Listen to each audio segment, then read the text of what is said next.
Oh, wrong one. There we go. Hello, everyone. I am back. My name is Palvin, and I'm here with two fellow Chaos Gobs. Chaos Gobs. Yeah, no, it's just a chill like post teaching session talking about whatever it is we want to talk about. Also, I've not had a chance to listen to this playlist in fucking forever. I'm currently listening to the playlist that I used to stream back in like the early days of my streaming, which was like me just chilling, making maps or talking with people, or like also it's the playlist I used for the Dream Team as well. Way back when. Oh my god. Memories. Anywho. So I think, Grace, you were talking about the Vampires of the Masquerade. Yeah. How is it? I haven't played with this server before, but I just thought my character accepted, and we're on a roll. But Vampire the Masquerade, it's such a fun little it's just a fun setting. You play as a vampire, and like unlike in D&D where they're like where they're just like a monster that you have to fight and stuff, vampires in Vampire the Masquerade, you basically play this as a personal horror where you're fighting against your own inner horror, this little beast that's inside you that's fighting for control. And the more you like give in to this beast, the more of your humanity that you lose. And if you go all the way down to humanity, you're just no longer you're no longer sentient. You're just basically this like mindless monster. So that's what Cool. happened. Like, Yeah. It sounds like a lot of RP as well. Like, Yeah, it sounds it's like a really good a RP game. lot. Yeah, it's a lot of RP. Combat is not a main focus in the setting, in the system. We do have combat sometimes, but it is mostly RP. Yeah, it's like combat in Cthulhu. It's my understanding, right? Like, if you're fighting, you're doing something wrong, or you're about to get fucked up. Not exactly. Storytellers, which is what we called GMs in the system, they can allow combat, but the storyteller that I was with in my old vampire game, basically we just threw out the combat and we're done because it's not a combat-based game. Mm-hmm. That Okay. makes a lot of sense. Yeah. To fight, we basically just use our our skills and our attributes, and we just have to do our best. Oh my god! In my old game, I had to fight a werewolf, and I had a dice pool of like 8 to 10 dice, and only got 2 successes, and it was horrible. How dare! How dare! Wasn't that one of your characters like Paramore too? Yeah, my character's date. It was on a date. Don't you just hate it when like you're about to close the gap while you're both slurping on the same spaghetti noodle, and then next thing you know, and under I know, right? It's horrible.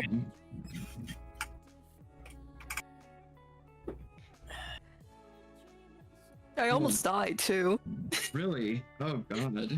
Okay, that's an exaggeration, but like, for vampires, it takes a lot to kill a vampire. But like, I had so much superficial damage, and I'm pretty sure the only reason I survived was because a bunch of werewolves came and dragged him away.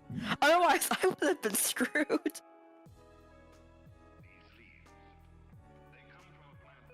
Think about them. I mean, like, I've never played it myself personally, but I mean, like, I know that the 2 people that joined us at the beginning of Rappan, Athuk, they played a ton of that. Yeah. Yeah. They also Kinda played makes it me- homebrewed. Oh, what was that? They also played it really homebrewed. Yeah. Yeah, that's true. So, like, a lot of like what I'm gonna focus on today is just making sure that everything that we possibly could need for tomorrow is done, you know? Done. Done. That's right. I want to make sure that what I got is, hey, how's it going, Enforcer Hound? Hey, going pretty well. How's your day going? Welcome to the stream. I just got done giving a 2-hour, I want to say it's a lecture, I guess at that point, on how to game master, touching the foundations. And I think it went really well. It's the first time I ever really taught game mastering before. 11, 12 years in, that's a long time. I know people that have only been DMing for 2 and already giving advice. Stuck on a Sunday drive with fam. Oh, well, hey, that sounds pretty cool. So you got all that time in the car to just chill with us and talk about whatever. I mean, we could, like, literally, we're just chilling and, like, post-stream. Mostly We're chilling and vibing. Honestly, yeah. Just a little bit of, like, cool synthwave music in the background. This is my preferred vibe. I like sitting, chilling. I got my sunglasses on. Yeah. Some pink light in the corner. I used to have 2 colored lights, but my dog chewed on the other one. I really should get a second color one. But I used to have like cyan on one side and then pink, and if like the mix would look really cool. It's like way back in the Astral Adventures like Dream Team streaming days about 1.5 years ago. Oh my god. The time. Honestly, this past year, this past half of a year has gone so quick. My gosh, ain't that the truth? I don't know what's been happening. Well, I think that we've been busy. Yeah. So we'll be spotty. Oh, that's okay, Enforcer. We're, listen on in. That's completely fine, as your service allows, I suppose. But yeah, no, this half year we've just been busy. Like, let's recount the events since the start of the year. In January, we were all hyped up after having our Baldur's Gate pre. We had our leadership team. We had things going. We were experimenting with projects. Projects were failing. That led to like a different project. That project also kind of failed a little bit. And it's just, we've been preparing a whole database. That took about 9 weeks, right? Yeah. So like, we've been doing a lot. And oh no, my map is okay. I know what to do. But we have been doing a lot, like back to back, like with like very little to no pause in between. At least that's how I feel for myself. I think that I've just been doing a lot of projects and just trying to learn and try different things and trying to get some things going. Of course, when it doesn't, I just learn from the mistakes, pick up and go on. And yeah, it's just been a whole learning experience this whole year, Yeah. But success is like a bazooka. You only need to hit once. You only need to hit once. I guess so. Yeah, there's just been a lot. Especially lately. Like I moved off of certain projects that I've been doing. Like for example, I was streaming the Indigo Isles, right? Kind of like pulled back from that, only streaming the Rappan Athuk stuff, so that way I can focus on, well, the teaching stuff, like teaching players how to play, or teaching, the Game Master Academy, and more into, well, what we're doing now essentially. I know that we're writing our book, Lion and Matt and me, and that's going pretty well. I think that we made a lot of progress on it. We got playtesting coming soon, which is going to be exciting. I'm very excited for the playtesting coming up. Mm-hmm. Yeah, me too. So we're going to be running like episodes from the Indigo Isles with these sub races that we have developed. We were originally going to do a map or an adventure, but we wanted like as few variables as possible to really focus on like improving the sub races and then adding the adventures later on. Yeah, it's like making the problem for the solution is not a very good solution. Yeah. But I do think we ended up with a pretty busted adventure. Listen. Yes, because you're going to be hitting the dragon with a bus. Where is my... Oh no, don't tell me that. Okay. Apparently, DungeonDraft decided to break on me. No. Yeah. Yeah. You know, it's just, it said no. Here, you can see That's my Twitch. mean. You can see my Twitch layout while it's loading. Oh my god, that's just mean. How dare it? It does this pretty frequently. I mean, I have so many assets loaded at the same time, so it's just kind of like, I think it just takes a while, and all that RAM just runs into problems. Mm-hmm. Let's see. Enforcer Hound said could be used. Let's see. I think of a neat use for I did think of a neat use for Electrum. Could be used as a black market currency or a guild currency. Also, the fast timing thing I heard somewhere that happens because you're not learning something new. As when we were younger, we were constantly learning new things, so it seemed slower. Using Electrum as a guild currency. You know, yeah, I wonder how often Electrum is actually used in the, you know, the D&D world. Of course, we know in our world we never use it, but I've always used Electrum as like an Electrum piece means you're doing something shady. oh yeah. Okay. Like it's like the Thieves Guild, Assassins Guild kind of money. It's like. Also, I usually have like gold as like some kind of like there's a like the god of money or some kind of minting magic so that gold can't be magically reproduced or screwed with. We have fantasy money laundering? Damn. Yeah, you'd be surprised. So like I the only time I use Electrum is either if the adventure gave it, if I got it as like a random roll, or if I like. Okay, one time. Okay, I don't do this now. I used to do this because it's a bad thing. There was a group of players I remember I didn't like way back when, like maybe 10 years ago, super long time ago. And I was like, man, I really don't like these people. They're gonna get Electrum for the whole adventure. Oh wow. Oh my god. And so Electrum... every time that they wanted to buy stuff, I'd be like, I don't know, guys, can you help me with the math? It just my calculator doesn't work. Can you guys help me? And I would watch them struggle with the math problems. It was so petty. Wow. I was so petty.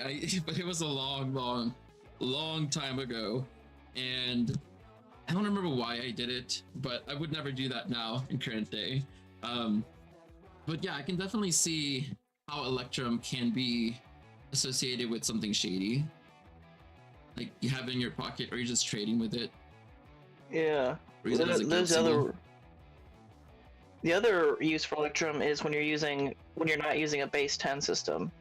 So like when you're using a base 100 system. So 100 copper to the silver, 100 silver to the gold. Yes. Electrum and bronze pieces become kind of useful there. I can see that. I can see that for sure. Remember, I did like a little research, and I was basing silver on pieces of 8, and gold on was it pound? Was it not pound? It was like pound bullion. It was like 1800s, like East Empire Trading Company, like a ledger that they have that we still have on exchange rates. And I was like basing the fantasy currency on that, and it kind of skewed closer to base 100. So that's what I was using in one campaign I ran. It also just makes you realize how poor the poor fucking were. Like, in magnitudes of like 100 times poorer than like a PC with like a single gold coin. PC is really buffing with money. Oh, Yeah. man. Enforcer says that it's from older editions. 4E was not in 3E, was in 1 and 2E. Okay. Kind of fell down a D&D history rabbit hole. Yeah, you know, I think that knowing D&D history is a really good thing, and also knowing how the previous iterations of D&D worked, because then you could pull that stuff, like kind of like I was saying earlier, you could pull that out and just drop it down on the table like it's hot, and then your players are like, Yeah. what's going on? What's going on right now? What's Thaco? It's Thaco Tuesdays. Just add the opponent's armor to your roll. But one thing I add from 4th edition is Astral Diamonds. Ooh, what is that? It is either 10 if you're using base 10 or 100 platinum pieces. Ooh, so that's the good stuff. Like you start getting into like actual gems for currency. I like that. You know, I never thought about like coin to gem conversions, like having a set of currency that uses gems above platinum to make them like that more worth something. And then you could like every single gem you find like in a horde now actually means something at that point. Like when you get a ruby gem worth 25 gold, but it's really worth like 25,000, 2,500. Tell me. We've got a friend. We do? Yeah, Where at? soon. Sorry, my internet went bye-bye. Welcome back. I like Oh my those goodness, diamonds. I never heard of that. Oh yeah, the diamond gem system seems like a really good system. I would definitely use it. There we go. Sorry, I just got my phone on the floor. Yeah, what's unmuted up? Twitch and I could hear my voice and I sound like a child. Oh my god, you don't sound like a child. I sound like a high-pitched squawk baby. No, You know, you that's- don't, Lion. That's how I feel about my voice. Okay, so I'm gonna say something that people maybe on Twitch don't know. I know that Lion knows. Actually, I don't think that Grace knows. So this would be, actually, I think you do. You do know. But the voice that people hear on stream is not my real voice. I have a much higher pitched voice, but the lower voice tends to be received better from the audience than the higher pitch. Yep. So that's the whole reason why, you know, I don't use my real voice. I lower it just a little bit. I add a bit of resonance and I dampen the higher tones, and I like increase the lower to mid tones, just a tad, to kind of give it a better like narrative voice. Even then, I kind of just wonder, like, you know, like if I really done it well or not. Because sometimes I'm like, I hear my voice still with the moderation. I'm just like, no, that's not so good. And then I like listen to myself with my real voice, and I'm like, never mind, turn it back on. I think it's like some sort of like body dysphoria thing. I just don't like my voice at all. Never did. And Same. it's not, you know, it's just the thing. Like, you know, I wish I had a really good, deep, like narrative voice, but sadly, you know, I was born with one where I can sing up to a high C. So it's you know, definitely different whenever you're a guy and you can sing the soprano parts of a choir. You know. Let's see, and Enforcer says, I don't know, a lady in disguise, JK. Ha! Yeah, I got you. No, with my, whenever I talk on the phone, people confuse me with a woman. Same. Often. Like, I you know, yeah. my thing. Even when like they can say like my name and see like my information, they're like, all right, thank you, ma'am, and I'm like, oh. And then I do it like up, just kind of spite them. Like, okay, I guess I'm Beverly now. I guess I'm Beverly. Yep, I know exactly what you mean. And yeah, it's just, I don't know. I think if when the day ever comes that I get to like meet people, maybe on a stage or in an audience, and then I come out, and then people hear my real voice. They're gonna be like, "Wait, what? Who are you? And what did you do with Paladin?"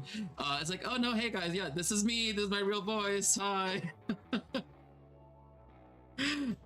Wait, Grace, did you know that about me? I think maybe you I did. know that sometimes you sound higher and sometimes you sound lower. I so It's not by much, but just a tiny bit lower. Because if I lower it too much, it is super obvious that it's not my voice. But I just like lower it a little bit. So it's just like off enough that if you heard my voice in a crowd, you probably wouldn't recognize me immediately, or that it was me. Mm-hmm. I mean, a half tone is still a lot. So when I first made my YouTube channel I thought I was gonna do YouTube, right? There was this, I was in Hawaii, and there was this, housing insecure guy that I was going to hire full-time to voice, to like read from a script, because he had a really nice voice. And I was like, basically, I just want you to like read the script and be the host, because I like your voice more than I like my voice. oh no. So real. That's so real. I totally get that. I get that. He had nice Okay. dogs. Oh. Wait, is this me? No, it's not me. No, you're not a housing insecure guy who living in Hawaii in my back porch. You know, I used to live in Hawaii though. Yes. Hopefully you weren't the one living on my porch. I I don't remember living on anyone's porch as far as I can recall. But it could Oh my happen. god. Rick, hello, welcome. Good morning to you. Hope you're having a great day. I gotta head out. I'll see ya. Enforcer, have a good one. Thanks for coming by. Also, hi Rick, welcome to the stream. Hope you're having a great and fantastic day. We are chilling, talking about D&D, and well, I'm making a map. But very good to have you here. Hope you're having a wonderful day. So, man, I can't even remember the last time I was able to just do this, like, just chill and make a map on stream and just talk. It's just, I feel like it's just been too long. Maybe we should do it more often, you know? Ooh. But yeah, Grace, like, I didn't know that you didn't know. I mean, maybe you did tell me, but my memory was like, damn. Feels. I My feel that. memory sucks. Oh, man.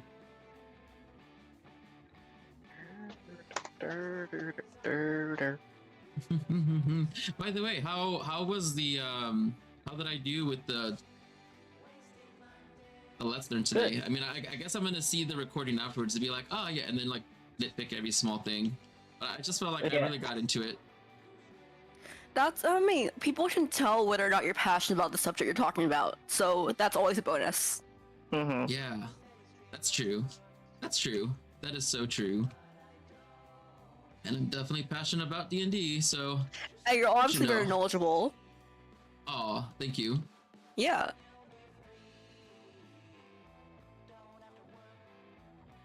I'm looking for my ridiculous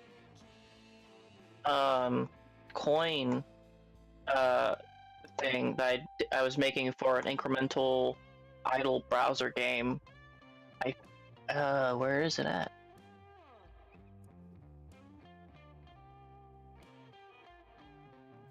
Obsidian is nice. However, I really need to clean my obsidian up. Yeah, it only works if you use the structure that you made on it correctly.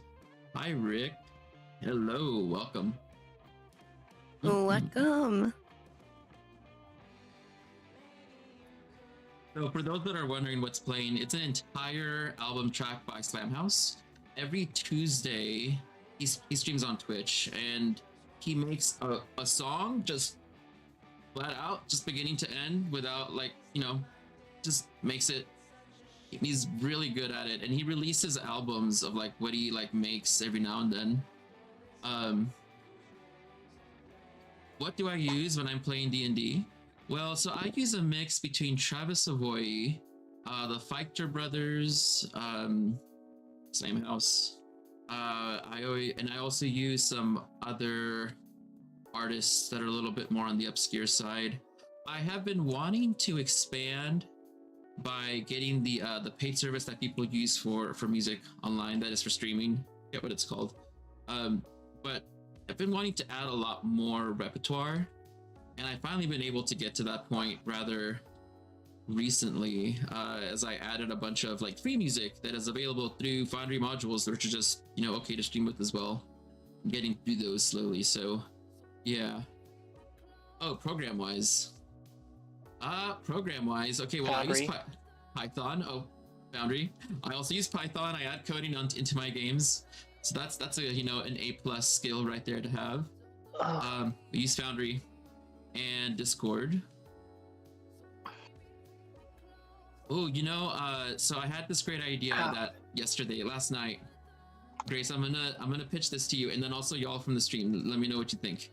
So essentially, I had an idea of creating a stream called the Impossible Dungeon. Oh, I remember this.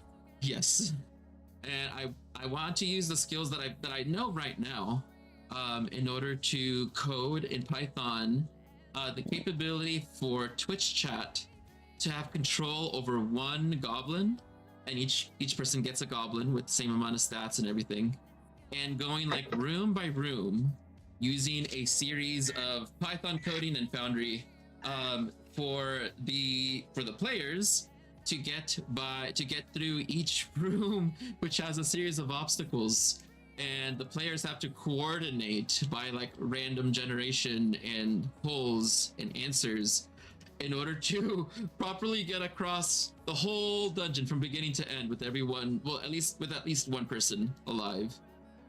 But So it would, yeah, go for it. I gave it thought last night when you were pitching it, and I think it'd be fun, but I also think you'll run into some spanning tree and scope creep-ish problems. Like, it'll take much longer to like go through or to make than like, because it's going to keep growing as you make it. You know what I mean, with like feature creep and choice creep. Necessarily, I mean, it is normal, just D&D, and so all I gotta do is set up a dungeon with a bunch of complex problems and seeing how they get through it with bosses. But I guess the whole point of it is just the fun of chaos with the chat indecisively, or maybe like leading themselves to their dooms. You see like a bunch of goblins fall in a hole. It's like, what do you want to do with this hole? Like, I want to go in the hole, and then like 10 goblins die, 10 players, 10 viewers, or whatever. It'd be a lot of fun. Yours characters. Yes.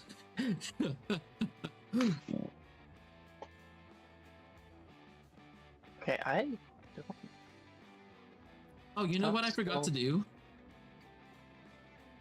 What? Oh no! What happened to the thing I was making? No! I put out that whole wall and it's gone. I forgot to turn on the Sir Everlon spot. So this is my Python. So here, let's take this out of there. So let me see. Oh, nice. There is a new set of notes for the... Hey, there's a new release. Okay. Let me turn on the bot real quick. Let's see.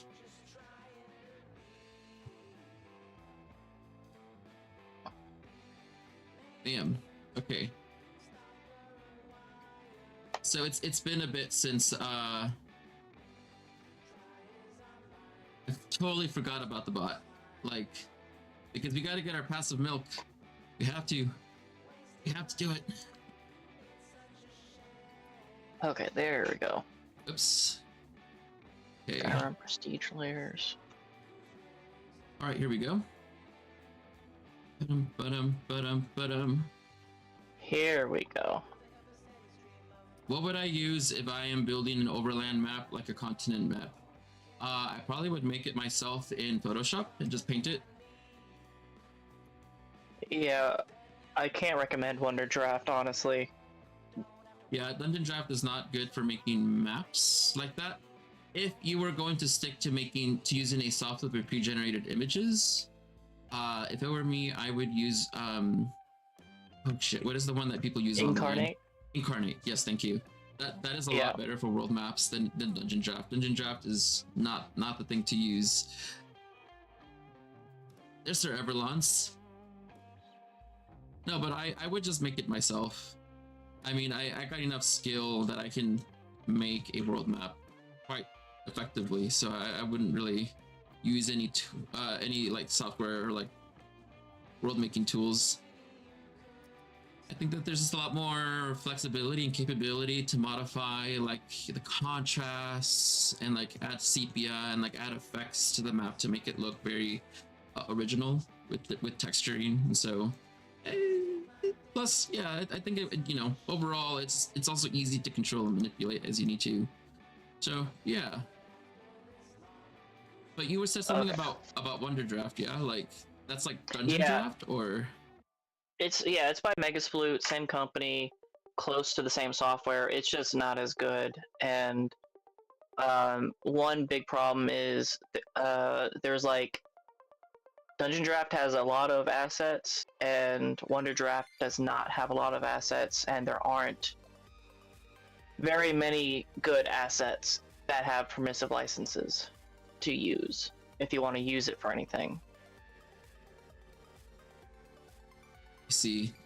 Yeah, I found my asinine currency conversion chart for that incremental prestige layer game. You want to hear this progression? Yeah, let's hear it. Let's hear how crazy it is. All right, 10 copper pieces to the pewter piece. Five pewter pieces to the brass piece. So that's 50 copper to 5 pewter to 1 brass. 5 copper to 1/2 pewter to 1/10 brass for 1 petty gem. So there's this billion is silver, is like dirty silver. It's silver with like pewter and copper and other stuff. So 1 billion, BILOUN, is 20 pewter, 10 silver, and 10 copper. This was a coding experiment, like of trying to like really get down with math on I think I did in JavaScript. 1 silver to 4 billion to 4 pewter to 200 copper. A lesser gem is equal to 4 billion equal to 200 copper. And an eighth, or a piece of 8, is 8 silver, which is 32 billion, which is 320 pewter. An electrum is one half of an electrum is 4/8. So 4/8 equals 1 electrum. It's really it is. We're like in the first there's 1, 2, 3, 4, 5, 6, 7, 8, 9, 10, 11, 12. Yeah, then I won't continue with the things, but then it goes to greater gems, gilt electrum, which is electrum with gold or platinum plating, gold, a petty jeweled coin, lesser jeweled coin, greater jeweled coin, grand mint, imperial mint, grand gems. And yeah, it is meant to be asinine.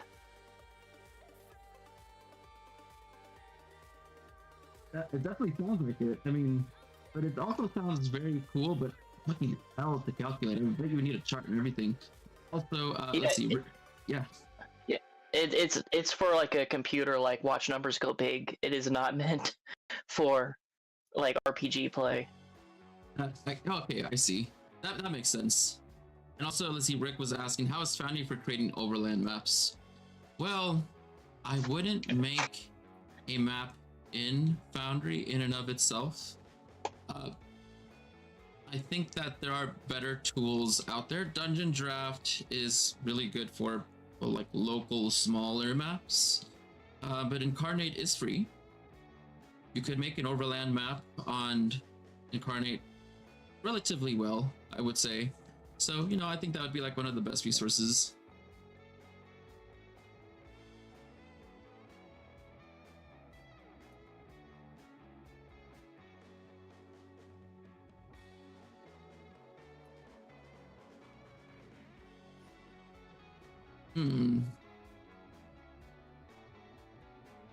So I think I might have made the dungeon map a bit too small, because as I'm looking at it, like, there's just not a lot of room in the hallways. Damn. What I might do is just keep the length of things and just change the width, so that way things actually fit. Oh, but I would have to do that to the whole dungeon. You know what? I think it's better to just make everything bigger. Scrap that. Oh no. Oh, it's okay. Oh no, no! As I twist my whole map around. Let's just make it bigger. Mm-hmm. There we go. That should help a little bit more. There we go. Hopefully that'll be better.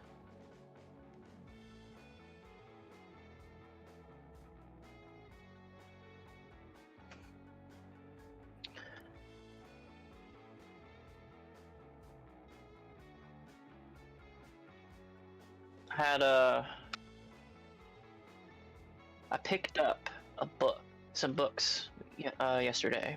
All right, they're 5th edition compatible. It's a setting, core rules, like a player's core rules, and a bestiary and an art book. And it's called Nightfell. And like, it's not the opening words, but like what I would have put as the opening words for this grimdark, gothic horror, like medieval French mythology, Witcher-esque inspired world. Like, the opening words is, "The sun set 75 years ago. It has not risen since." It is a pretty neat thing. And the fact that I found print books for this 5e system in a store show it was a nature is healing moment. Because 5e didn't used to be the system that people would gravitate to. Like, typically, like things were a little bit more, like back in the day, used to be systems of all sorts, and there wasn't a single one that everyone just kind of gravitated towards. Like, a lot of people used the D20 SRD, which was 3.5 and everything but name. So, like, basically every OSR, anything that was printed with the OGL, was printed with the OGL using the D20 SRD. Let's see. So, there aren't a whole lot that weren't. But now that 5e, the SRD 5.1 is in Creative Commons, it's, in the words of Thanos, 5th edition is whatever we need it to be. It's true.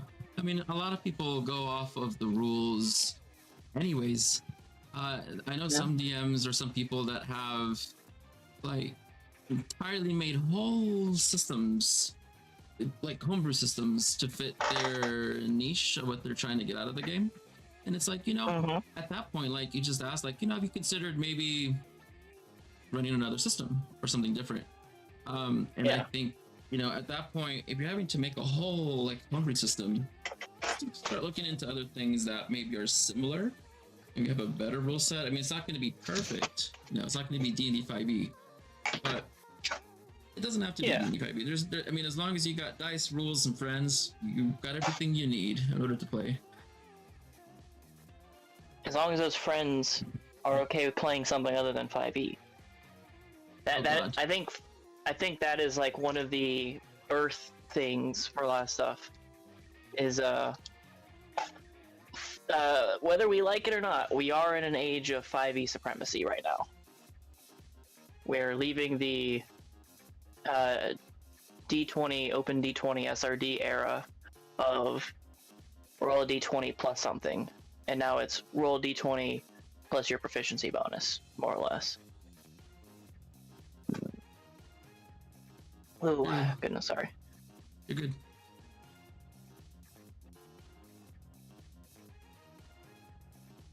But also, it is like these. I think these are like good transition things, like like Ruins of Symbaroum 5e or the Legend of the One Ring Middle Earth 5e, right? I think it's like getting people's toes wet to play other games. You know? Yeah, this is true. I mean, people are experimenting a lot more nowadays. I mean, especially with like recent events. But I think that it's great that people are getting a chance to look at other things and see what it's out there, broaden one's horizons. If anything, you know, just to like gain more experience about how TTRPGs are as a whole. So there's a lot out there that one can really use and learn and expand their knowledge base, you know. And every good game designer started by hacking someone else's system. So I can't wait to see what kind of renaissance we get. You know? Absolutely. I think that my dungeon draft just broke again. Dang it. That's what it looks like. It's not connecting to my mouse at all. Dungeon draft. Your dungeon draft said no. My it said dungeon no. draft literally said no. Look, there's my background. All great things.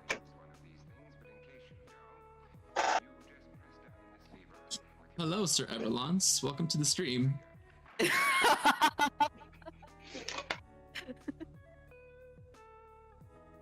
anyone has ever been around male peacocks, roar! What was the last thing you said? That was, yes, that's the last quote he said. If anyone has ever been around male peacocks, roar. Yeah. Oh my god. True. Yeah. Very true. So, what do you think is gonna happen tomorrow? Oh god, well we have a new Prince Butter, who's a frog. Yes. We'll probably have to go through Towns of Terror, which we avoided last time. We didn't avoid, we got distracted. We got distracted by my Prince Butter, yes. We went on a side quest. Side quests. All because I knew how to speak to animals. That's literally it. That's the only reason. We got Quest XP, that's what's important. Alright. Quest XP, yes. Oh my god, James's animals all fucking died. But not all of them, but a lot of them did. Yeah, it's our brand new player. Yeah. An uncomfortable number of their heads came off. Yeah, like 2 of them. That's a lot. But yeah, I mean, it's not a lot, but it's really unfortunate it happened twice. Well, the first time it was a blood pressure pops head off. The second time was guillotined by the local king. It's just unfortunate rolls, you know? Yeah. I like secretly like rolled because Gib is paranoid, right? So yeah. when he saw after the ghost went and slurped one of the chickens into Dimension X, Gib was like, all right, something is going to happen and I'm going to be compelled to eat one of this man's poor animals. I'm going to get ahead of that and start eating his horse, which is already dead. Oh my god. Oh my god. Remember, Our token human has been through a lot. I mean, all of our token humans have been through a lot. Yeah, that's true. This state was very anti-human. Yeah. Like, when it gets down to it, Charles has literally been magically disemboweled and then right afterwards was lobotomized. I forgot about the lobotomy. Oh my god, the lobotomy. Another thing, it's like, Gib, how many times have you done this? About a dozen. Like, yeah, I want to lobotomize Charles, who potentially got taken over by some dark eldritch magic. It was great. Yep. You guys got dental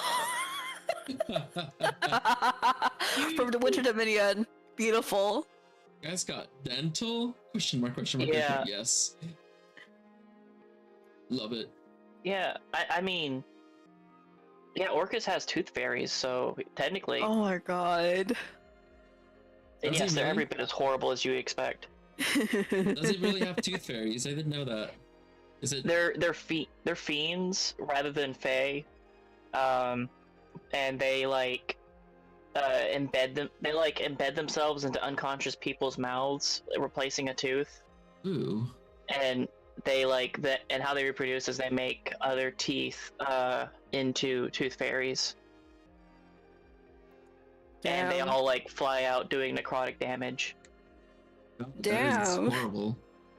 Yeah. Not the tooth impregnation. That's just the whole vibe right there. What the hell, Paladin? What? Is that not? You wanna hear like some like really fucked up like stuff that I read in a published monster handbook? Oh god. Okay. Let's hear. Let me find it. So it's from the Flea Mortals, Yeah, right? Flea So there's Mortals. this lich, and one of the abilities this lich has is to make you have a con save, or have your organs and shards of your ribs and bones shoot out of you, which will cause damage to anybody in front of you.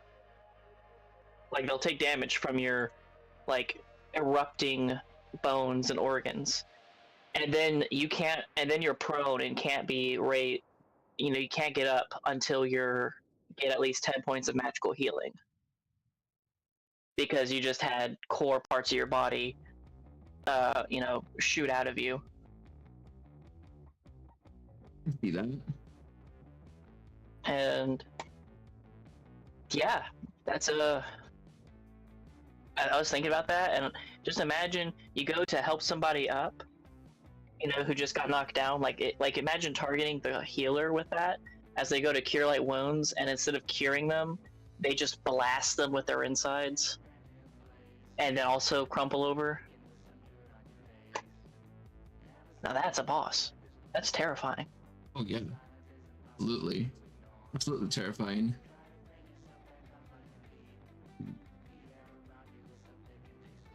DungeonDraft sure is taking forever to load. Corgi's just having a little sploot. Yep, that's it. That's all it is. That's all it is.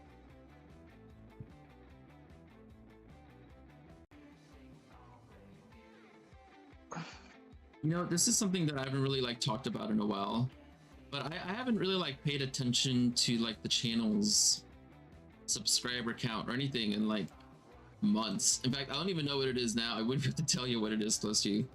I just really don't like to look at it, I guess is really what it is. It makes me it doesn't really help to see where it is or isn't at. And yeah, I mean, I just never really based my success off of it, and it would be really weird for me to to do that. So I don't know. Oh my gosh, what is wrong with this? What is wrong with this curve? What happened to The it? curve. What have you done, Paladin? It's all broken. What happened to it? Oh my god, did the whole file just break? What? It said the no. fuck? It said no. I can't wait. Can I edit any of it? No, it's saying no to me. What happened to it? What happened? We were having such a... Okay, I guess I gotta delete all of it. Oh god. All right. It's all busted. Gotta try again, apparently.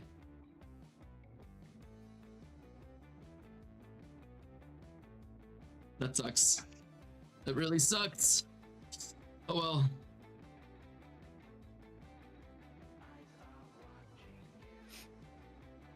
I deleted all my walls. They're all gone. Not your walls.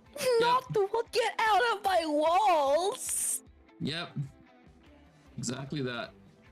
Oh my Oh god. no, now I can't put down the maps. Oh wait, they're there, aren't they?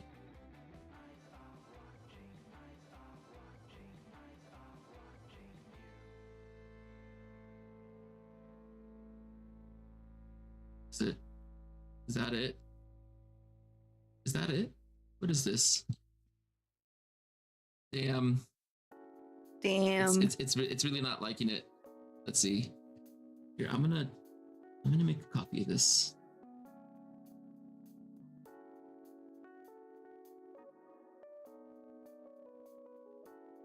What I'm gonna do is I'm gonna rotate it. There we go. Rotate it. Yep, so that way I can import it. I should have done that from the start. Why didn't you? Damn, Paladin. Hey, you know, sometimes I got my smart days and sometimes I got my smarter days.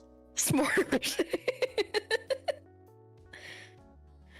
Sometimes I get my smart days. Sometimes I get my what's happening days.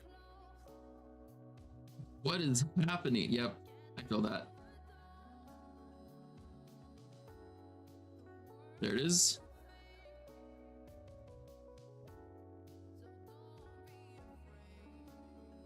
Wait a minute, this is not the map I put.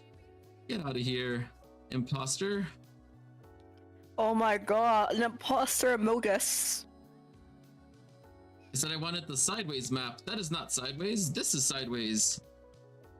Oh, wait, what? This is sideways. How Okay, dare you lie to me? It's telling me no. It's telling me I can't do it. It said no. Damn, it's already bad enough I gotta start over. Now it's just like acting up on me. What if I choose something different? Okay, that works. The gasp. Yeah, I don't know why it's telling me no. I will not load it. No. Maybe if I delete the other map temporarily, the other maps. Let me see.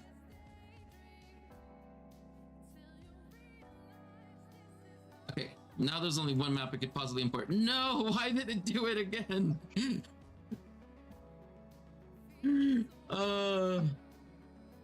I don't know. It is being unkind. This is actually targeted. This is targeted harassment. Because I turned it to the side. Can I like, can I copy and paste it while on its side, and then like, maybe it'll load the copy of the copy? The copy of the copy. Wait. Me trying to make maps. I have to start over on making maps. No! Why are you like this? Why are you Fine. like this? I'll do it Is like it this. because I'm on stream? Is DungeonDraft angry that I'm here? Maybe. You know, I'm gonna save it somewhere different. Entirely different. It's like Rappan, Athuk. Sure. Why would DungeonDraft be angry that you're here? You're the best part of Stream Lion. Everyone loves you. DungeonDraft fucking hates me. There we go, finally. Why? It doesn't go 2 minutes, even with no assets or mods. It doesn't go 2 minutes without crashing on me. With a pretty beefy computer too. Like I can run Blender and like video editing and like all kinds of software on this computer. It was made for 3D modeling.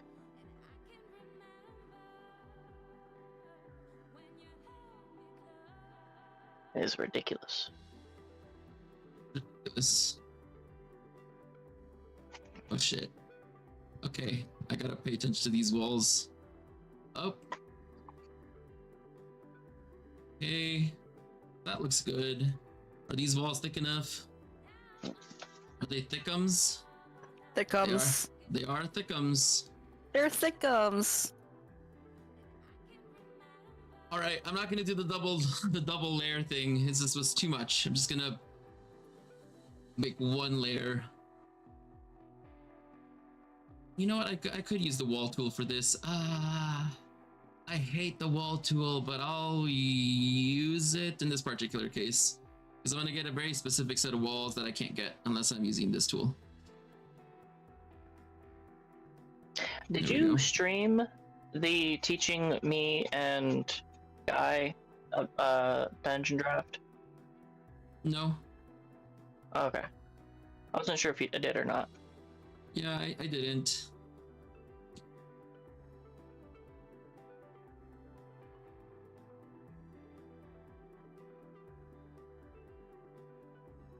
Bam. Bam. Yeah, the thing about the walls is that I can only put it in one size.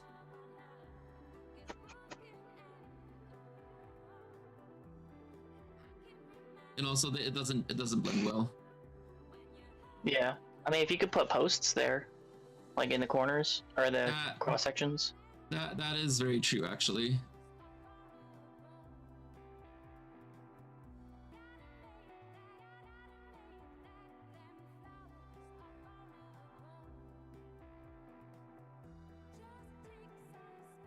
Uh-oh. Oh.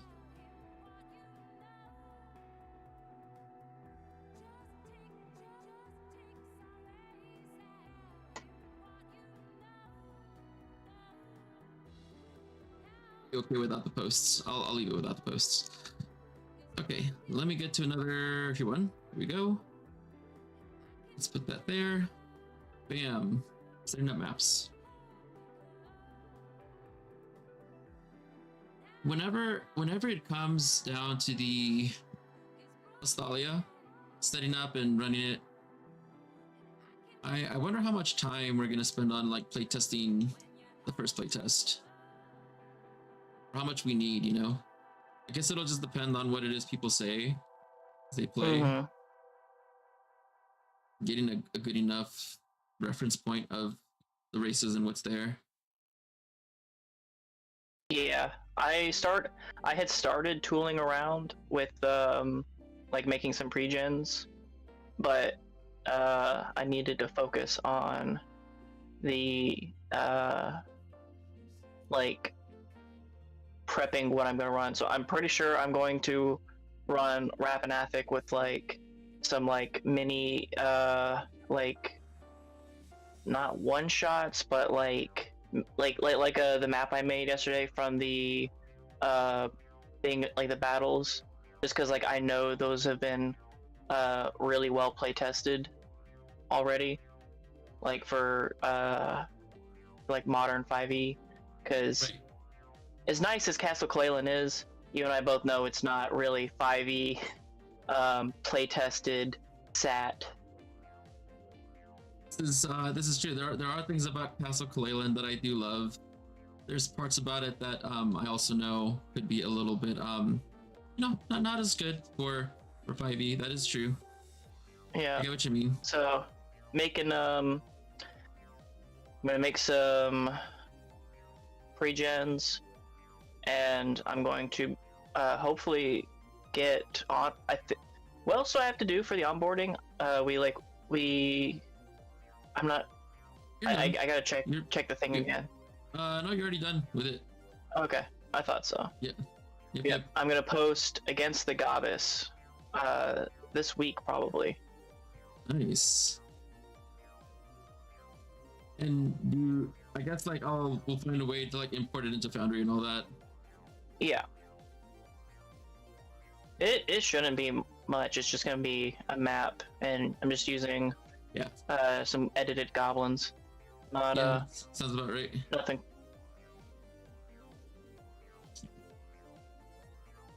I know Matt was looking at the Rook, and not to spoil anything on Twitch, but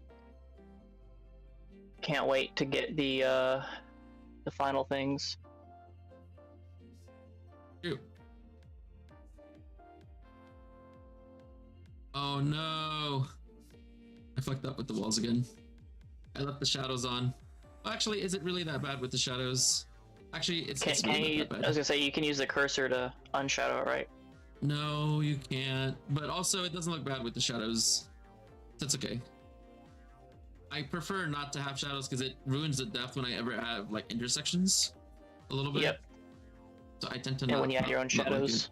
Yeah. Yeah. And then the shadows overlap just a little bit, and so I tend to not like it, but that's okay. It's not like the end of the world or anything. I can work with it.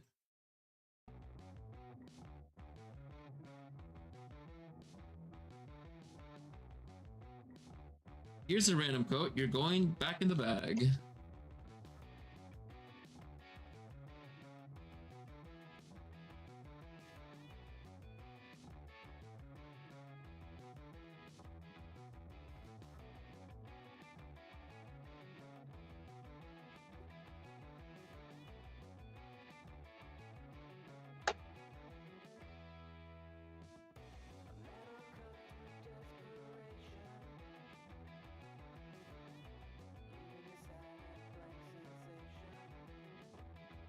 From this year with like the archives and I guess everything going on that like that you feel has like gone well or like maybe like unexpectedly well or I don't know, just things. Just trying to start a combo.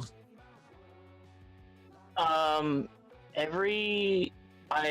pleasantly surprised at how often we get people and where they say they found us from. And it's pleasant. It's definitely true. I mean, I put a lot of work in advertising the server and seeing how many people were in it before I guess the whole thing. But yeah, like it's true though. Like there are a lot of people that join and where they come from it really depends. I think it's a lot of like Discord and like Reddit and like the like advertisements that you put for the server here and there.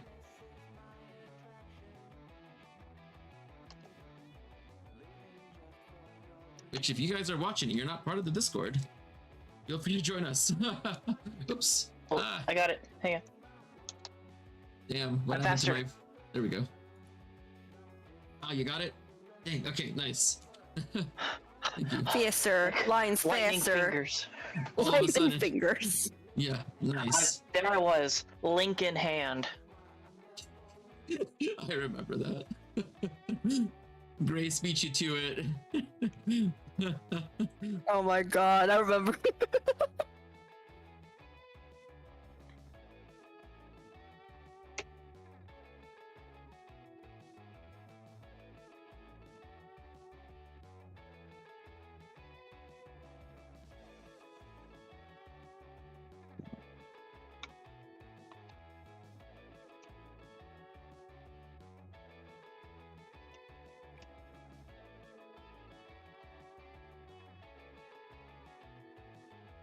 You, Grace.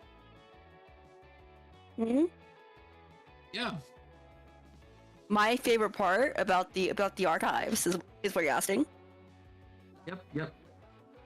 I think honestly, I feel like our little server is an excellent story about determination and working hard and learning from our mistakes. I see more people talking to each other in the server. I see a wonderful community based on the people that I've chatted with. Honestly, I love this lower corner in the world. I love it. That's kind of what it feels. I think someone called it like a hole in the wall place, where like you don't expect. I guess some people like don't expect much, and then it's like, oh, it's actually like really nice here, I think that's kind of the feel that I've been trying to like go for a while, and I'm glad like that it's there, and that it's cozy. It's nice and cozy.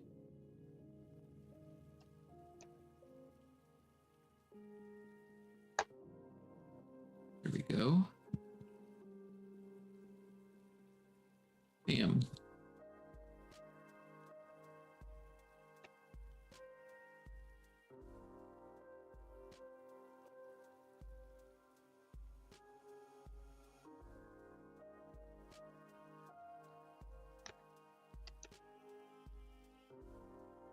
Go.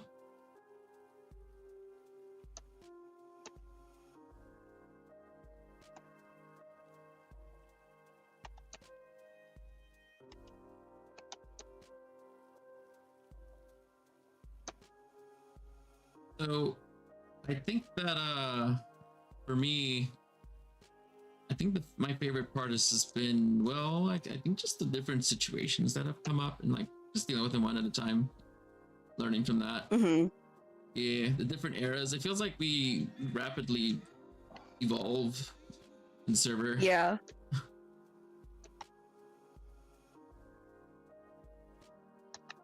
Here we go. Cave walls.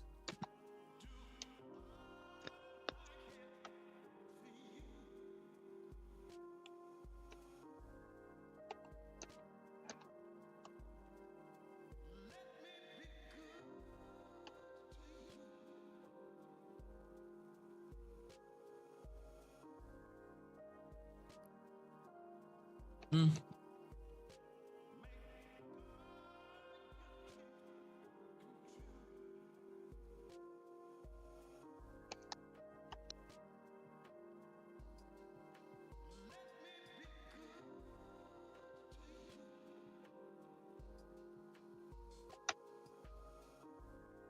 Let me do it from the other side.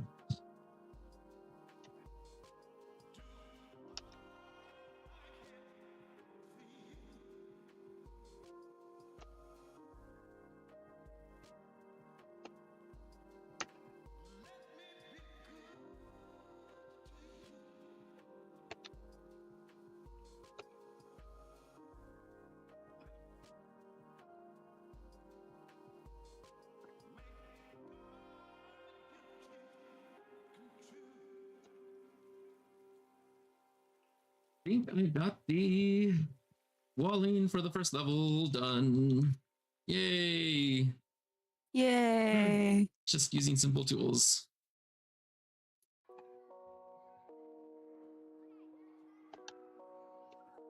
So what are you working on your end, by the way, Lion?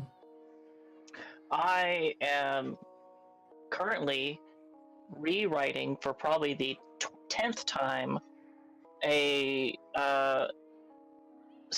side initiative system for 5e, for a hacked 5e. That's like one of the things that I tool around with the most has been initiative and combat, and more like initiative in general, because one of the things I like doing is I like keeping the game in turns in general. So like dungeon crawling, having it be in exploration turns, having a loose town turn system, Right. just because I like keeping the game going. Sounds pretty Right. cool. Honestly, I liked it. Can you tell us a little bit more about the system you got going so far? Or? So I like modified side initiative, where essentially the first round, like as soon as the players encounter, maybe not even monsters, but as soon as they encounter other creatures and they have that chance to react, give them that, going back to like basic D&D, like either the surprise roll. So instead of having the average, like if anybody fails then they're not surprised, just have the highest dex PC and one other PC with either the highest whiz or charisma both roll initiative for the first round, and they get bonuses if one or both, and they get a surprise round for the whole party, but they're surprised if both lose the initiative. Because kind of like how you have the roles when you play the brawn, the scout, right? Right. That's one of the things, the scout and the light, the high wisdom character. Those two should be the ones that, like, that's their part of their key in the party is being reactive and securing that surprise round for the party. And that surprise round doesn't necessarily have to be combat. It could be, that's why the charisma, like having the bard open up with a speaking Orcish and dropping a thing of coins and be like, hey friends, there's X, Y, and Z over here. Lend us your blades and we'll reward you, Right. I like I like giving players that opening. But with that same coin, if they fail, then the players are surprised, which doesn't mean they get immediately jumped, but it means they are the ones reacting to the situation. I think it's good to vary reaction and proaction in scenes. It keeps a engaging dynamic. Definitely can agree with that. That is for sure. Like, I mean, that's one way to like keep things going and keep things like keep the attention there, you know, with what's going on. Mm-hmm. I generally like the simplicity of, after that, players going first in a sort of marching order. I tend to let players determine their marching order. So usually it's if I say, yeah, y'all can figure out who goes first, and people kind of flounder, like trying to figure out, and I offer a good standard of the ranged people go first, then the melee people, and then casters cast their non-ranged spells if they're doing that, and then people who are sneak attacking or doing skills go last. But they still all go before foes. Yeah. And a benefit to that is you get to cut out a third action, right? The whole move action is just a part of the player's round of getting set up into formation. Which, like, alright, I have this movement, I can get here, it's instead on the beginning of the turn, everybody just gets into place. And that saves probably 10 minutes every round, like, for slow moving players. And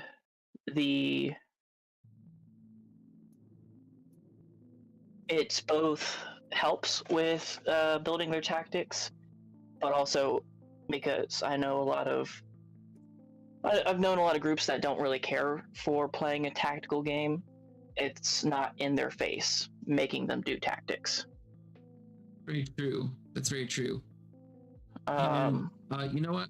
Let me take this quick 5-minute break so that way I can get more water, but also let the dogs out. Guys on stream that are watching, all 6 of y'all will be back in a couple of minutes. Just taking a little midstream break here. But yeah, I definitely would love to talk more about the system that you're talking about, Lion. When I get back, I need to get some water, you know. Yep. So I'm also gonna go bio. We'll be back in a couple of minutes. You guys out there that are listening, stay cool. We'll be right back.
Hello, everybody. I am Hello. back.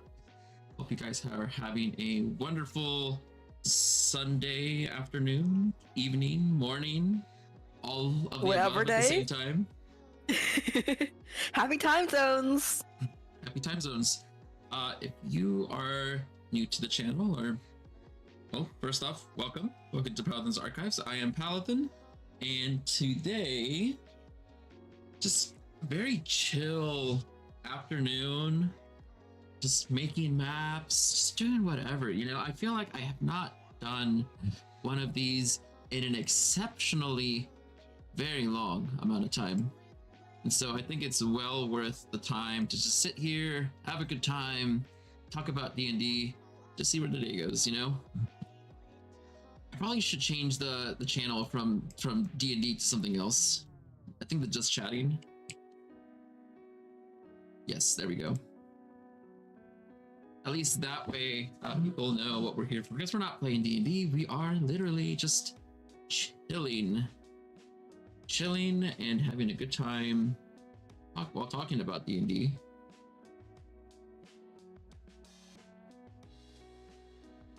So myself, like, I'm making this wilderness map, right? And I said to myself I wasn't gonna make the lower floorboard, and then here I'm just like, no, it needs it. So I'm adding it now. It needs it. It needs it. It needs it. I like my walls to not look like basic D&D walls, if that makes sense. You know, I like having some texture. I like having some variance, some roundy bits. You know, not everything needs to be a square, round form. So what I'm doing is currently putting an underlay beneath my first layer of walls, so that way I can add some bump to it on the bottom. So I'm like using like a cave wall sort of texture, so it's almost like it just breaks up the lines a bit. It's not something about just like straight lines. It's really like, you know, I just don't like it. So I like adding just, you know, divots here and there, giving it some personality. Hello, want to frustrate your... Is this a bot? Ever heard of Grimtooth's traps? Oh, no, it's not a bot. Oh, it's Rox's Jax. Hello, want to frustrate your players in dungeons? I'm real. Sorry. I'm sorry. I think it's just a reflex of seeing so many bots at this point, and it's not you. Sorry. Oh my god, we have so many bots. Yeah, we've had so many in the last 2 weeks, I believe, which is an unusual amount. 2 weeks. But anyway, yeah, tell us about Grimtooth's traps. I would love to hear all about it. Yes, I am a synth. Lamau. Let's hear your story about this Grimtooth's traps. Would love to hear more about it. Google the PDF. We'd love to hear all about it. Oh man, you want me to research it, right? Meow. Okay, well I will add it to my list of things to research. I have a whole list of things to look through for research, but I can definitely give it a look through in my spare time. See what it's about. Let's see. A look-see. See what it is. Is that lion? I think it's lion, yeah. Nice. That scared me. I was like, wait, what? They sent an alarm or something? Lion, wake up! Wake up, lion! Lion, wake up! Lion, wake up! I don't like this. You are in a coma, lion. Wake up! We are just the spirits. I'll stop. Straxus says they're diabolical. Oh, you'll 100% love them. Oh, I'm sure that will torture my players is a-okay with me. What's Oh yeah. Grimtooth trap's good. Yes. See, look, I like traps. Lion approved. There you go. Lion approved. Lion approved. That's the most important approval. Lion's approval. Yes. Yes. The ultimate approval. The ultimate approval is Lion's approval. Mm-hmm. Yeah, like I wouldn't even go out of the house unless Lion approves it. Yeah, I don't do anything without Lion's approval. Yep, nothing.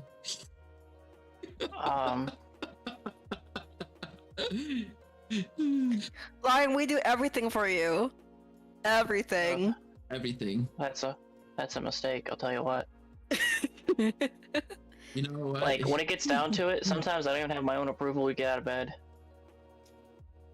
Damn, this Own explains a lot approval. about us. Because we need lines Yeah. of everything. Yeah. We need Dang. Lion's approval. Also, homebrewed a spell. You may like my DM allowed it. I call it Madwig Striking Lock. Dude, that sounds cool. I like To it. hear more. Yeah, the name is already very interesting.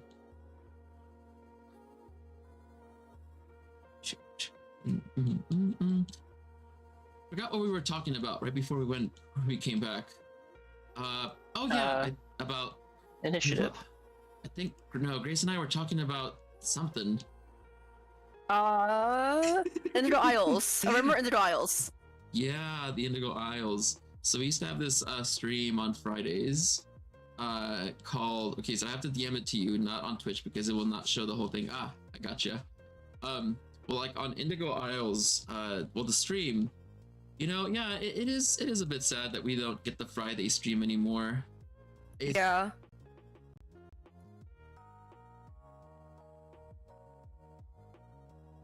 Paladin?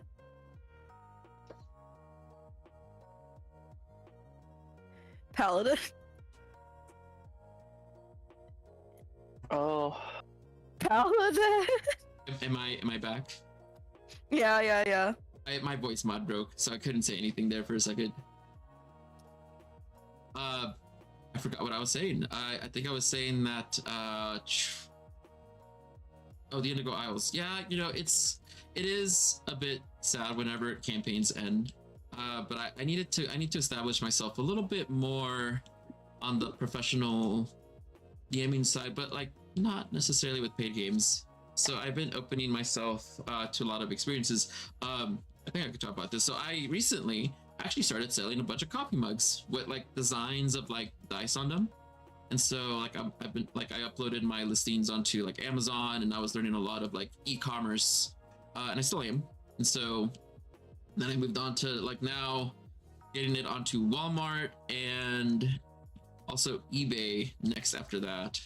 And so it's been this whole journey of like, how do you sell stuff online, and like learning about how things kind of go around and the processes you have to go through. I even got my trademark bought for Paladin's Archive, so that way I can like do the mugging. Wait, that doesn't sound good. So I can sell the mugs, do the mugging. Oh no, I'm not robbing from people, I promise. But that took some time, and now I think I realized that I think that my time is better spent with the skills that I know already, D&D, right? And so I'm going to be making a bunch of small adventures and publishing them, just kind of like I published, the Paladin's Tome of Many Treasures, which is a book that I had published about 6,000 items across 60 lists with 100 items each. And it's just a bunch of tables that can be rolled for any like TTRPG system, not just D&D. But now I'm going to be moving towards making adventures. And having releasing like short one shots to like to short length adventures, having them made, and also having the Foundry assets made as well, so that way people can buy them and just plug and play. And so it cuts down on people's time to prepare much, and also has a really good short adventure that people will enjoy that is just one of a kind. There's a lot of adventures that I've made that that really I think I have made and not really put out, so people tend to like them. I definitely don't go with the what's it called, like the overused concepts of like dungeons and stories, at least to my opinion, at least my expert opinion. So yeah, I said a lot. Why is my phone going off? Nope, let's start over here. There we go.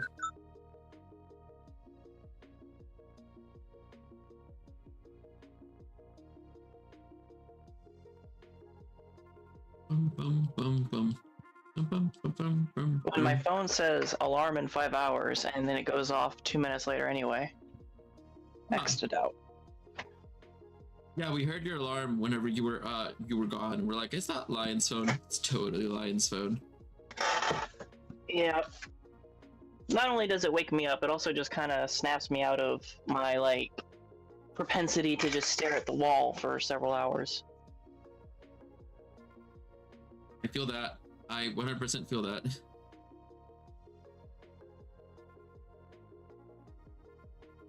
Yes, look at this enhanced wall. It looks so much better than just the wall by itself.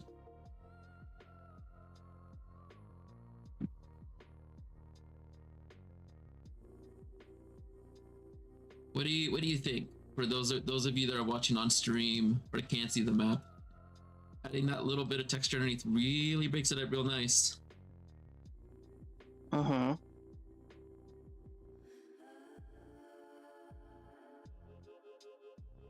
Oh, what happened to the floor just there? I got rid of the transparency with T. Okay. It was a trace image, so I'm just Got looking because all I gotta do is like Okay. trace the wall, so I don't need the map up at the moment. I can turn it back on. Boop, boop, boop, boop. Letter T.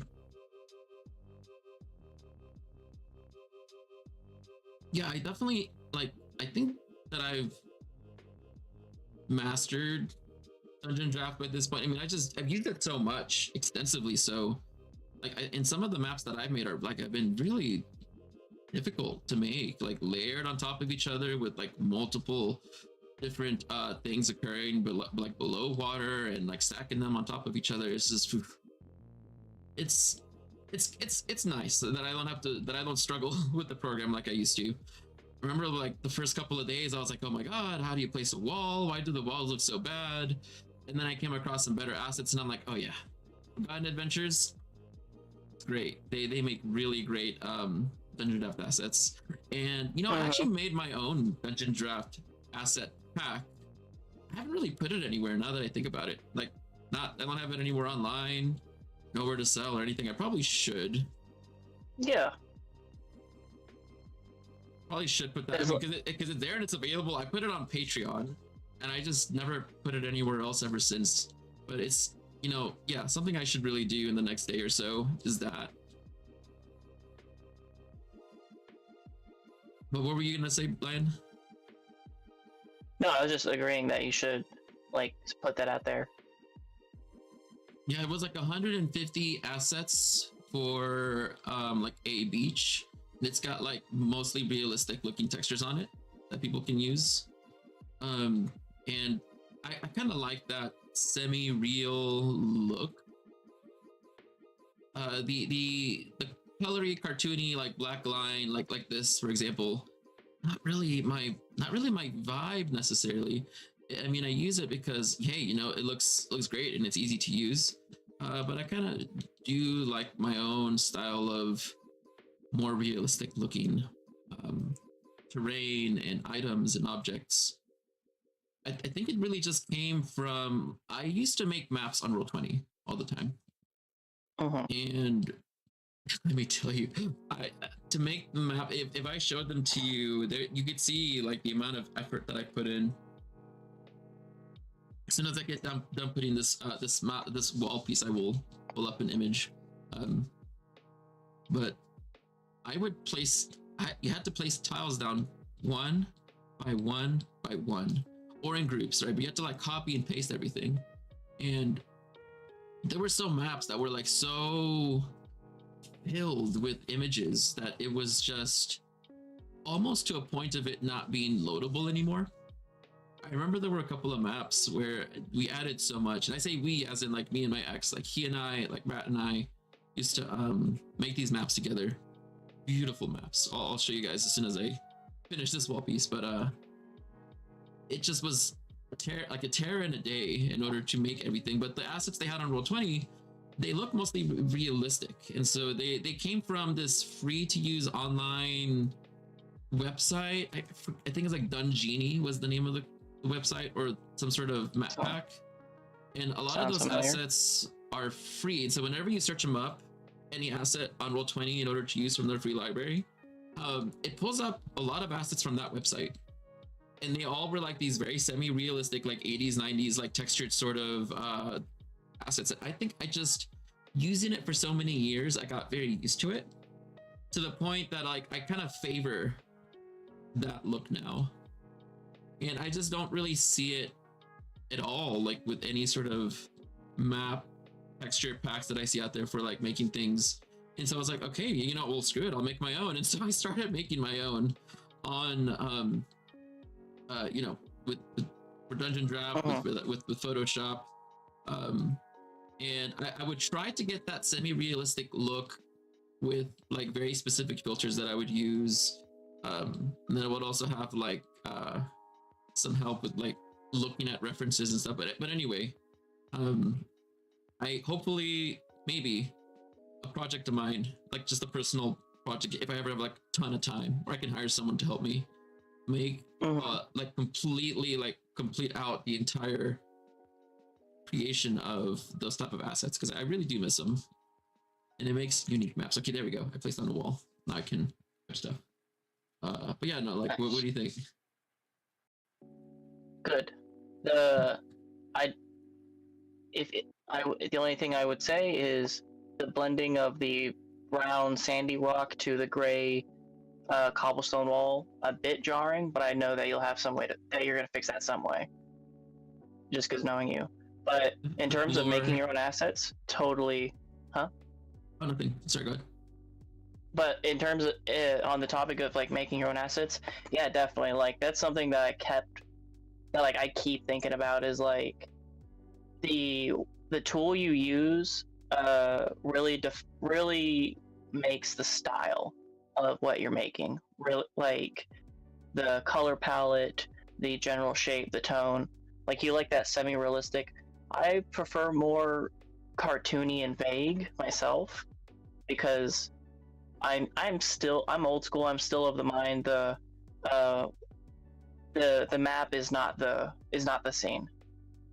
Like it's really hard for me to like get out of that mindset when like a player is like, oh, what's in this chest right here? I'm like, my first instinct is to say, I didn't say there was a chest there, and then I'm like, it's on the map.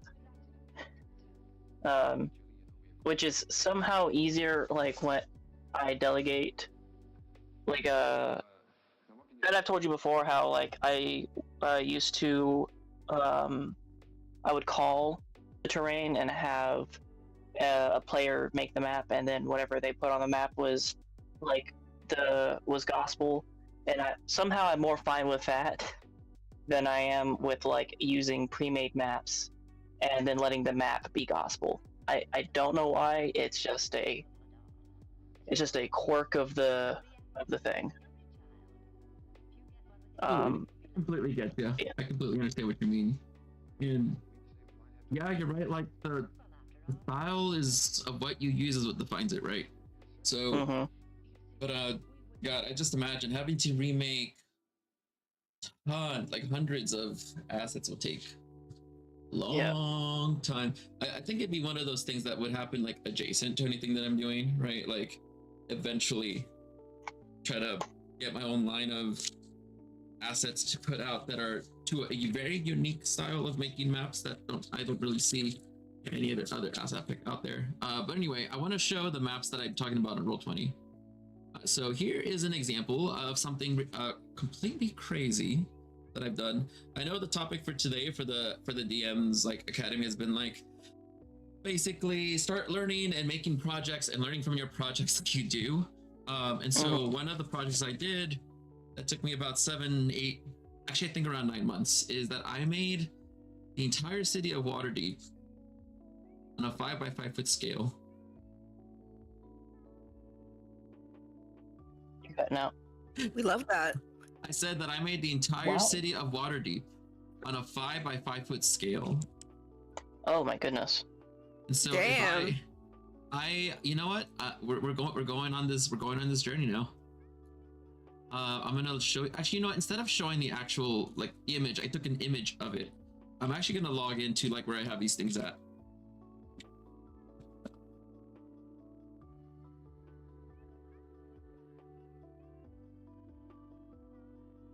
Okay. I've not been on Roll20 in forever. Okay, so let's see.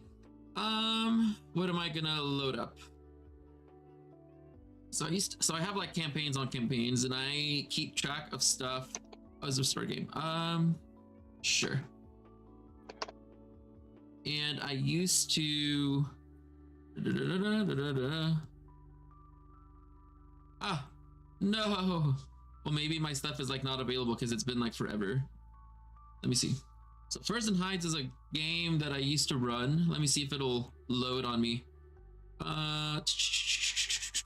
Hopefully it will. God, it's been like for fucking ever. And I don't have Transmogrified, do you? Do I? No, I do not. Let me try to find the Waterdeep one. So it's not going to be there. Official archive maps. Nope. Workspace potentially. I'm gonna look in here. I have like archives of maps that I've made over the years, way back when. Hopefully it'll let me load the system. It could be that the maps are so old that I can't even. Yeah. Ah. Okay, it's preparing stuff. Wow, like Roll20 looks different now. What happened to it? It's been so long since I've used it. It's really changed.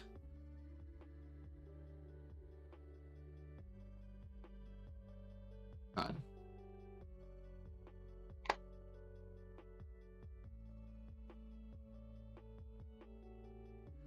Well,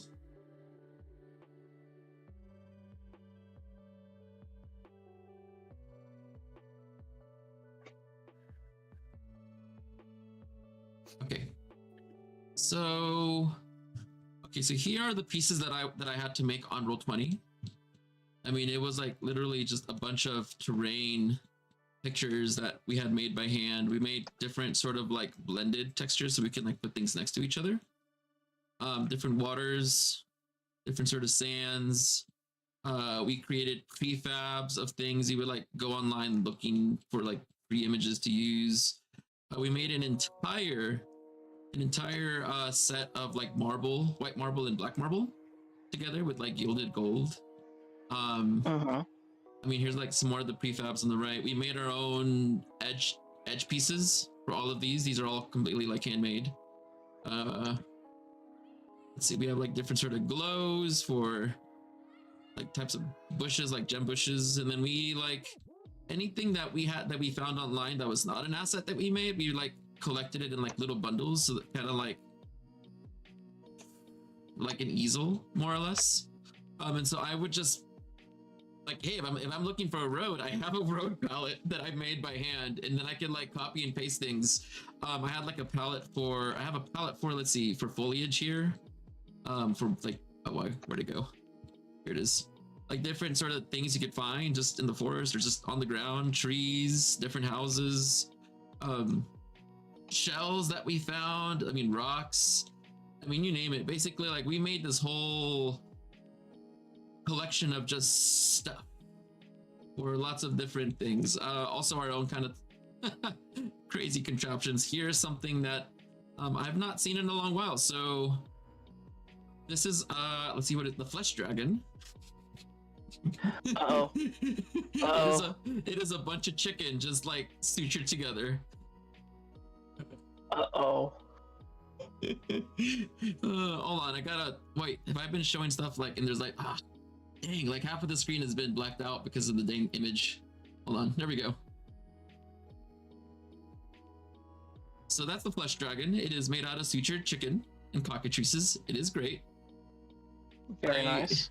We photoshopped that contraption, which was amazing. Forgot what we used it for, but it was definitely a good fight from what I can remember. Here is Crab Beach.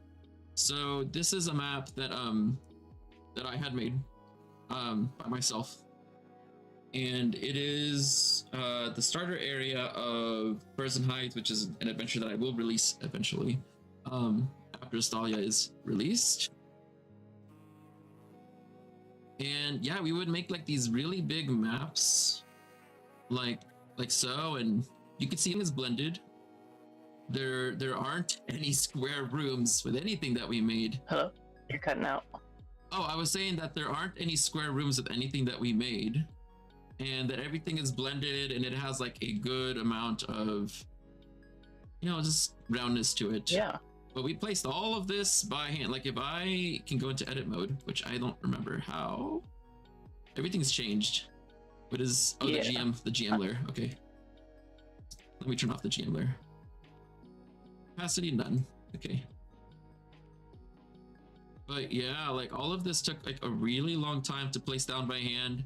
To have the the semi-transparent water was difficult. All of this was before things like DungeonDraft came about, and so it just took weeks. Like this, it looked simple. Like I think I could make it in like a day or so now on DungeonDraft, but this would take me 2, 3, maybe even 4 weeks just for something as simple as this. And then let's see, what else have I made? I want to show what some of our better maps were. Let's see, we made Skullport. Show that one.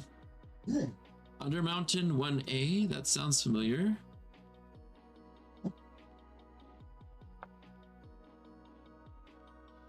Oh, Warlock's Dungeon is one that I would definitely love to show.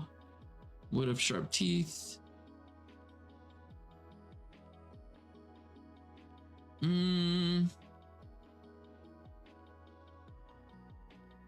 Okay. So, which one do I want to show? Warlock's Dungeon. I guess I'll show that one. So those like black and marble, like black and white gold gilded marble pieces. We made a whole map out of it. We used it only for one map and like a lot of decoration later on, but we made an entire multi-tier towered map just for that specific set piece. I think I gotta archive a couple things here. Oh.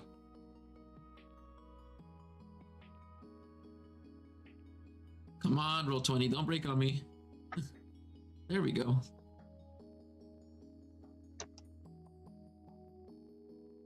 Oh my god. Okay, really gotta archive some things because it's not liking me right now. Archive page. Archive the big stuff.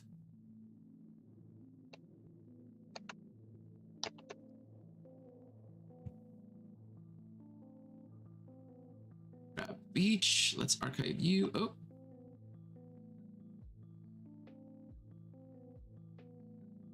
Hopefully this will make it a lot easier for me to show what's going on here.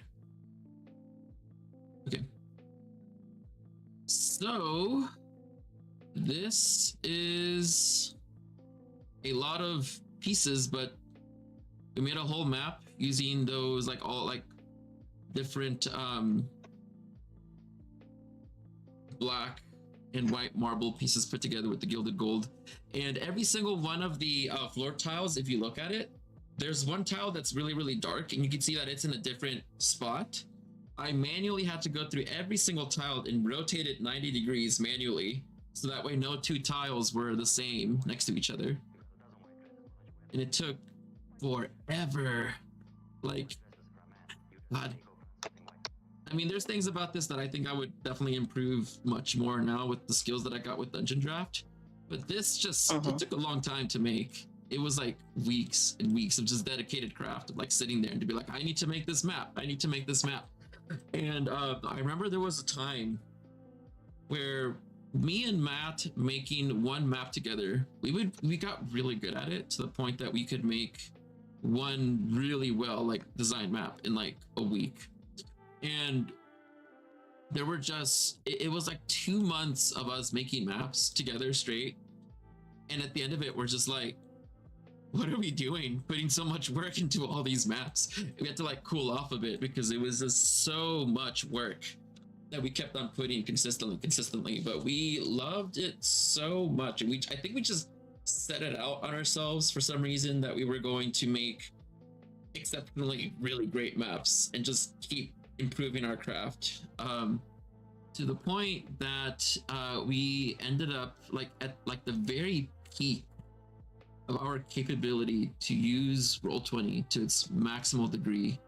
There was one set of maps that we had made together that it's like the best combination of maps that we've ever could have, or like the pieces that we ever could have imagined using on Roll20. Let me see if I can find it. But it was called the Crystal Forest. And well, we never actually finished it, actually. Oh. You know, yeah, no, it's still undone to this day. And I think a lot of it's just that I don't think it could ever truly be finished. Because the only people that can like finish it are me and him. And well, he's not in the picture anymore, so it'll never really get done. But let me see if I can pull up the maps on the Furs and Hides game we used to have.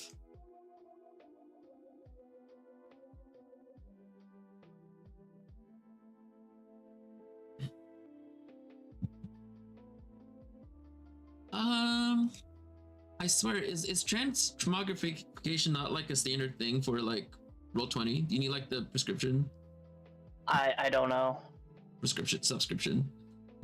I just have a basic Roll20 account to play whatever pickup games that like I see pop up. Ah, okay. Well, maybe I could just like bring it up on stream then. That's not a problem. So I'll show the picture. Bam. So this is an example of something that we made on Roll20. Oh, hang on. Sorry, an ad just is up. So All good. Yeah, all good. So no one can see it just yet.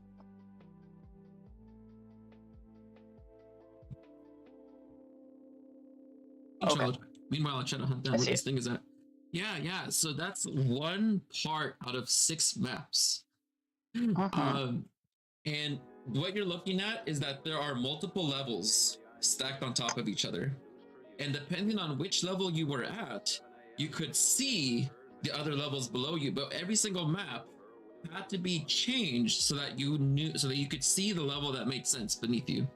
And so like here, so that's like an example of one, right? And so here's an example of what it would look like so that you knew where exactly you were. So the parts that are grayed out are like areas that are above. And this is a map that I improved last year and put it up on, I believe I put it up on Patreon. But there also were other floors to it as well. So here's like the lower floor. Oops, okay, you can't see that.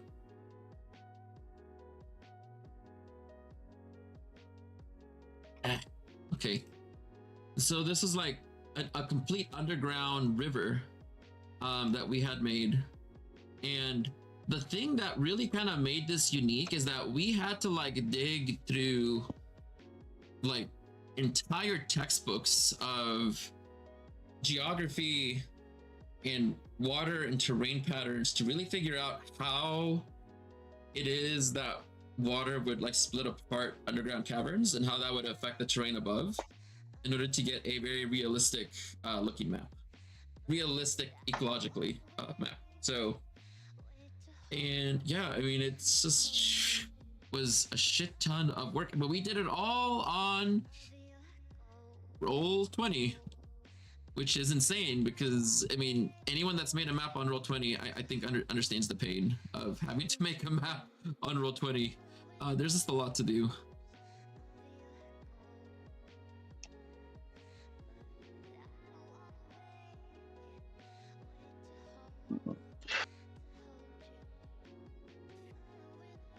I think I'm done with the. No, I'm not. There's a piece missing. But anyway, that's a whole side adventure into the past.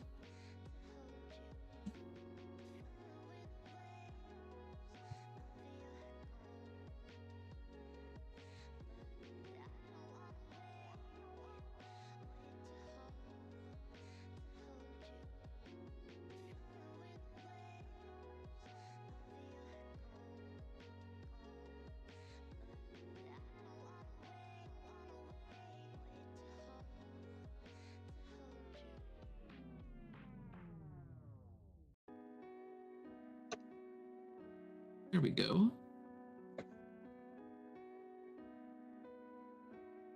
Ooh.